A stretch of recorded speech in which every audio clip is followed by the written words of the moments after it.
Chapter 1 Vengeful Ghost. Preamble. The Neerja family has a daughter hanged every 18 years. But in the past year, there has been a series of sudden deaths. Regardless of men and women, not counting young and old, just know, they are all tragic deaths. Even the famous exorcists, magic power in the area, could not survive a night in this place. What happened in this haunted house? Is it the consequence of hundreds of years of resentment? Or being harassed by the unjustly hanged daughter-in-law on the wedding night? All is unknown, only know, the living is still panicking, and the dead are forever unable to escape, struggling to spread the pain. Anu, a strange, shunned daughter in the Neerja family's family, often sees ghosts and ghosts. But no one believed her, until Shailesh, a descendant of a family with a tradition of catching ghosts, appeared. They fall into the whirlpool of evil spirits, who come to collect debts. What must the two of them do to save themselves and help Neerja escape this tribulation, as well as free other souls? What secrets are hidden behind these tragic deaths? Follow the story with me. The silver moonlight fell on her thin shoulders, the wind blew the dry leaves rustling. Anu shivered as she adjusted her windbreaker, looking at the deserted courtyard that was empty of guests. Atul, her half-brother, got married on a tiring and boring late autumn day. The moon hides behind the clouds, and the clan head's house is in the dark. It is an old house that has been around for hundreds of years. Each wall or every item in the house is tinged with nostalgia. It is said that objects that undergo the wear and tear of time begin to have a soul, know how to feel, love and even hate. Sometimes, every time the wind blows, Anu feels like the house is breathing.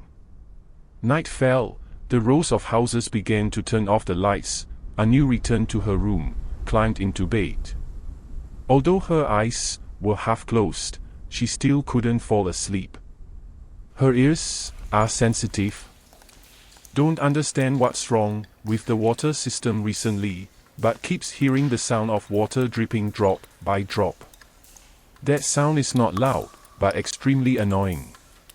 Suddenly hearing a knock on the door, Anu sat up with her hands on her back, lazily asking who is it. But there was no response. The sound of dripping water still sounded steady. She lay still for a while, finally reluctantly got up and went to open the door. Sister-in-law. Anu was shocked. It's so late, why are you still here? Sonal was silent, her eyes wide, looking straight at Anu.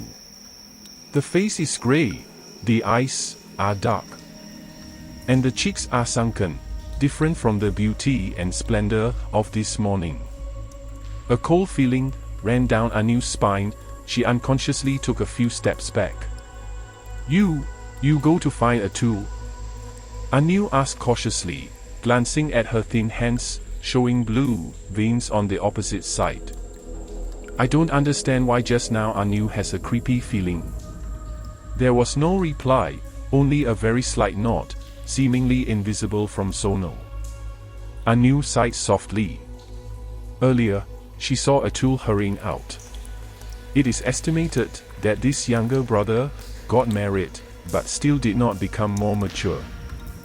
Did not miss any fun with his debauched friends, so he neglected his wife on the wedding night. It's late, you go back to rest first. Atul gathers with friends, will probably come back tomorrow morning. Lips trembling, Sonal wanted to say something, then stopped, and slowly turned her back. I don't understand why Anu keeps watching that thin shoulder. Strangely, when the sister-in-law disappeared, the sound of water dripping was also gone. Everything fell into absolute silence. Anu returned to her room, lay down on the bed, and covered her stomach with a blanket. The feeling of sleepiness was gone. She stared at the ceiling with wide eyes, mumbled a prayer for peace once learned from a monk, and then fell asleep without notice. However, not sleeping deeply, Anu was once again awakened by the shouting and booing of the housemaid. She jumped up and opened the door. The scene before her eyes were the extremely frightened face of the maid. "What's up?" Anu sounded like her own voice was trembling. "What's so noisy?" "Mistress, something bad happened," the maid stammered, trying to restrain herself so she wouldn't faint herself. "Miss Sonal hanged herself, hanging in the abandoned house, behind the garden." "What?" Like lightning hitting her ears, Anu staggered, trying to cling to the door so as not to fall to the ground. Why is it possible? Just now, Sonal was still standing in front of her. Before she could recover, Anu was once again horrified by the drops of blood from the door of her room, where Sonal stood, stretching to the direction of the abandoned house. The bright red blood drops, as vivid as an invitation, lead Anu to where she needs to go. So the tick sound earlier was not the sound of water, but Sonal's blood dripping on the floor? Hearing Atul's pitiful cry, Anu woke up from her thoughts, lifted her foot over the high doorstep, and hurriedly ran towards the abandoned house. "Mistress, don't come in." A maid stopped. "Your health is inherently weak, cannot stand the scene inside." After a moment of hesitation, Anu suddenly thought of Sonal's face before she died, and then squirmed to go in, ignoring the maid to stop her. But before she could get to the door, Mrs. Anu, her stepmother, blocked the way. Although she tried to appear calm, fear still appeared on her white face. "Is the house not chaotic enough? Now you get in there and then faint. If you don't hurt me, you can't stand it. But the one who died inside is the sister-in-law. Why don't I come in?" "Interested in what? Since when did you care about this house like this?" Mrs. Anu grumbled. Anu never liked her. Anu knew that no matter how much she begged, it was useless. She tilted her head and looked inside. The servant brought Sonal down and covered her sister-in-law's body with a white towel. Atul bowed his head and cried next to the body. Then, she noticed the blood splatter on the white towel. People who died by hanging didn't lose so much blood. Standing opposite her, Mrs. Anu is instructing the maid to speak early in the morning to let Sonal's family know. Anu was silent for a while before slowly turning her back. The moon shining down made her long shadow on the road distorted and blurred. Sonal's funeral was held the next day. The weather was cloudy, the girl's relatives cried like rain, and some people even cried until they fainted and had to be brought indoors.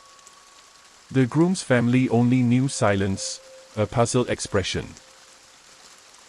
Fortunately, this year the dead person is Sonal. Anu's aunt suddenly spoke up, as if this thought had just popped into her head. "Don't talk nonsense, what if the girl's family hears it?" The aunt's aunt snapped lightly, quickly rolled her eyes, and breathed a sigh of relief. The aunt knew she was wrong, so she pursed her lips and nodded. But after a while, the aunt could not keep quiet and continued, very quietly, like a whisper. "This house has a woman hanged every 18 years. This time. Fortunately, the dead person was the daughter-in-law married outside, not the blood relatives born into this family." The aunt just finished speaking. Suddenly a black crow landed on Sonal's coffin, squealed with each mournful sound, then flapped its wings and flew away. Anu stood motionless, as if she had been hit by an evil spirit. Perhaps the crow's cry was the saddest and most tragic sound she had ever heard in her life. 1 year later. On a bad day, the dry leaves were blown by the murky wind, fluttering, and touched Shailesh's shoulder. He brushed it off, hauled his suitcase, walked across a lake, adding a gust of wind that made the air suddenly colder. Maybe winter will come early this year. After a few more winds, it rained, Shailesh's footsteps faster, and finally stopped in front of a large and spacious house in the old traditional style. Indeed, this place, the home of the prestigious Neerja family head, is famous not only for its wealth, but also for the spooky things that have continuously happened in the past year.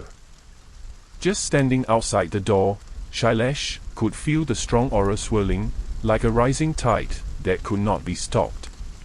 It seems to be taking over this house, blatantly tormenting every person living here, until they can't take it anymore. Taking a deep breath, Shailesh adjusted his hair and clothes, then decisively rang the bell. The heavy black door was pushed open with difficulty. A young girl hesitantly poked her head out. "Who are you looking for?" "I want to meet the owner." Shailesh held out the newspaper. "I read the news about the family, so I want to." "Is a journalist who wants to hunt news?" the girl interrupted. "I hope you come back. My landlord doesn't want family affairs in the press." "I am not a journalist. I am an exorcist," Shailesh said quickly. "This house is surrounded by yin. If no exorcism is carried out, the people in the house will be in danger." The girl's face turned pale, and the last sentence certainly said what she was afraid of. However, she hesitated for a moment, but still shook her head. "Even if I wanted to let you in, I wouldn't be able to. My landlord's grandparents have left the house early in the morning, and do not know when they will return. As for my mistress, her health is poor, and it is not convenient to meet anyone. You'd better go back." Then I will wait here until your grandparents come back. Shailesh is stubborn." The maid showed a troubled expression. At that moment, a soft female voice spoke from behind. "What's so noisy?" "Miss, this person claims to be an exorcist and wants to enter his house to catch ghosts." The so-called mistress took a few steps forward. Shailesh froze, unable to say a word. His first impression of this girl was that her skin was too white, but not rosy, radiant, but pale, sick, and without any vitality. In addition, she has long black hair, tied up indifferently, fluttering when the wind blows. If she wasn't talking and moving, he probably wouldn't know if this person was still alive or dead. "Have you read the newspaper about my family?" Anu tilted her head, looking at the newspaper still in Shailesh's hand. "As an exorcist, you want to enter my house to catch ghosts?" Shailesh woke up, hurriedly nodded his head. "Yes." As soon as he finished speaking, a gust of wind blew again. His coat fluttered. Shailesh stood still, suddenly finding himself exuding the mystery of a skilled exorcist.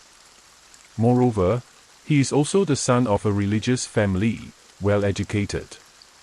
Hope this lady will see his decent and kind character and respectfully invite him into the house.